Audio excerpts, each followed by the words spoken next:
911. Do you need... Hello, please. Help me. I'm Amanda Berry. You need police, fire, or ambulance? I need police.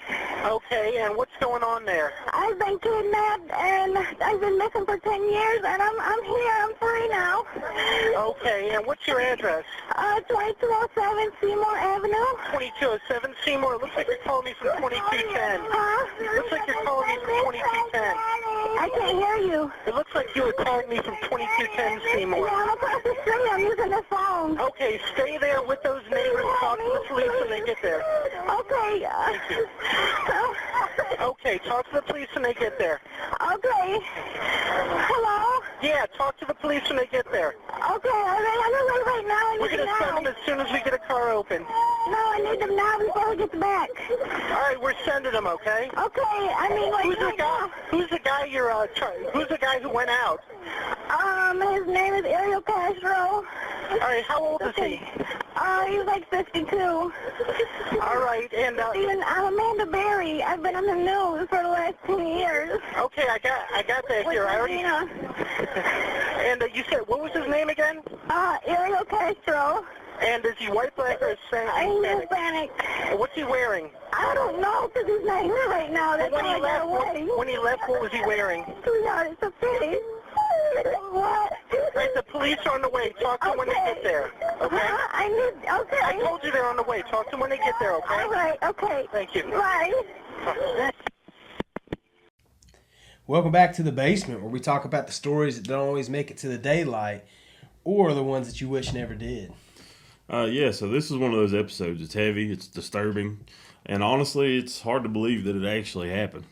Today, we're talking about the Cleveland kidnappings, a case involving Ariel Castro that shocked the country when it finally came to light in 2013. So this is a story about survival, about systemic failure, and about unimaginable cruelty, but also resilience. So before we start this episode, we're going to be talking about a lot of tough things, a lot of things that are very hard to actually hear and listen to. So just want to give you that warning. We're going to discuss kidnapping, abuse, prolonged captivity. So take care of yourself while listening. All right, let's get into it. So our story begins in Cleveland, Ohio in early 2000s. Over the course of about a year, 3 young women went missing, each case initially treated as a separate disappearance. So the first was Michelle Knight. In August of 2002, she was just 21 years old, and she was last seen getting into a car with a man who had offered her a ride. Then, in April 2003, Amanda Berry disappeared the day before her 17th birthday. She had been walking home from her job at a Burger King. And just a year later, in April 2004, Gina DeJesus, age 14, vanished while she was walking home from school. 3 different women, 3 separate cases, but all within the same general area of Cleveland. So at that time, police didn't connect the disappearances. Yeah. So there were searches, media coverage, devastated family, but all the leads dried up. Yeah, over time, each case went cold. Families were left with uncertainty, and hope slowly started to fade. So meanwhile, just a few miles away, a man named Ariel Castro was living in what appeared to be a normal life. Yeah, he was a school bus driver, a father, known in his neighborhood. Nothing about him immediately raised alarm, which, in our history of doing true crime, that's usually how it goes, isn't it? That's what makes it unsettling. I mean, this man was a bus driver. He didn't live in isolation. He wasn't hiding in the woods or off the grid. He lived in a regular house on Seymour Avenue.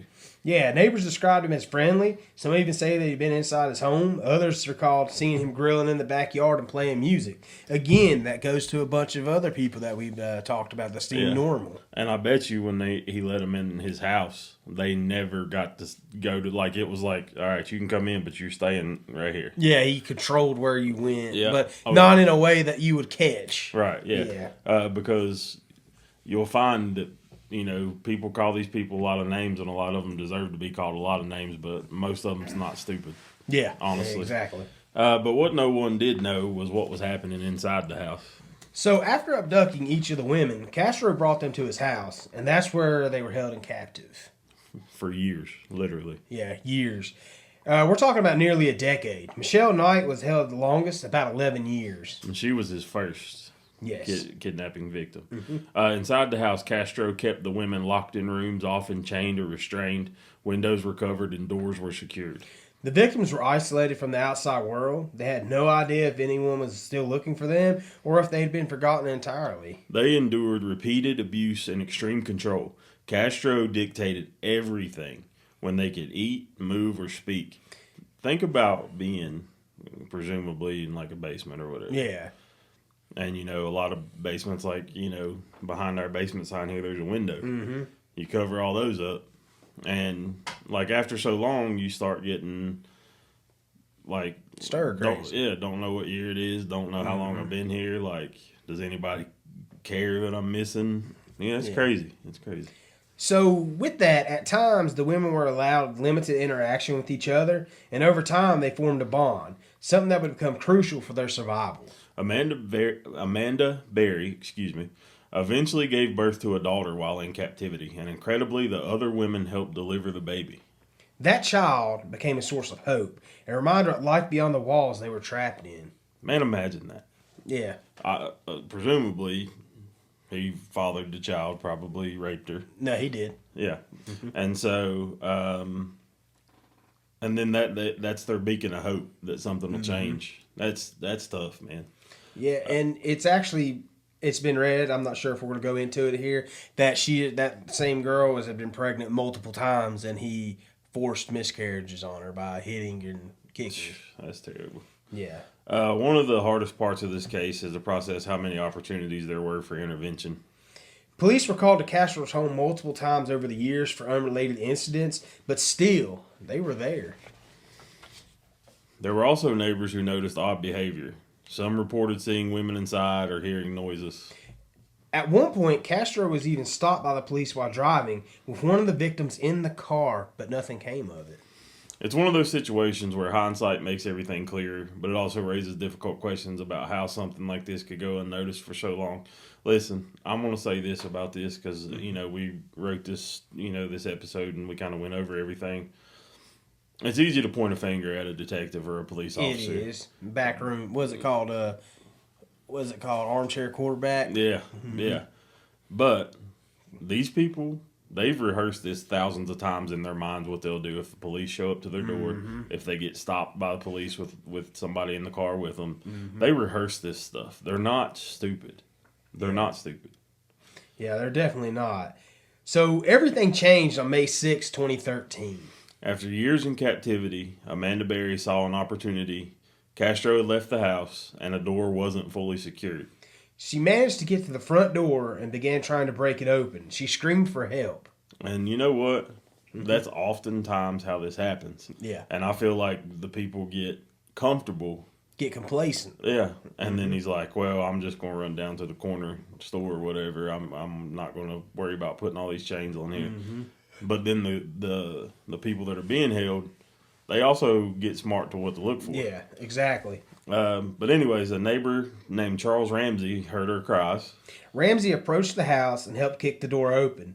Amanda Berry stepped outside for the first time in nearly a decade. She reportedly said, "Help me, I've been kidnapped and I've been missing for 10 years. She used Ramsey's phone to call 911, a call that would quickly go viral as the story unfolded. Now, you can find that phone call on the internet. But anyways, police arrived shortly after and entered the home. Inside, they found Michelle Knight and Jenny DeJesus alive. I could not pronounce that. All three women were rescued that day. Ariel Castro was arrested within hours. The investigation revealed the full extent of what had happened inside the home. Details that shocked even seasoned investigators. He was charged with hundreds of counts, including kidnapping and rape. In 2013, Castro pleaded guilty to 937 criminal counts as part of a plea deal that spared him the death penalty. That's 937 insane. criminal charges. So, with that, he was sentenced to life in prison plus 1,000 years. That's got to be just a psychological thing. Yeah. I mean, honestly, I don't know. But anyways, just 1 month into his sentence, Castro was found dead in his prison cell. His death was ruled a suicide. Could have been other inmates. Who knows? Yeah, it's hard to tell with that. But honestly, we'll just leave that there. Yeah.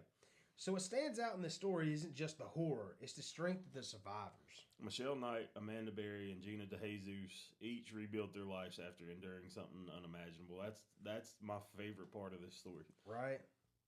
So Amanda Berry has since spoken publicly about her experience and even helped find other missing persons. I've actually seen some videos, and that's honestly, I remember this case vaguely.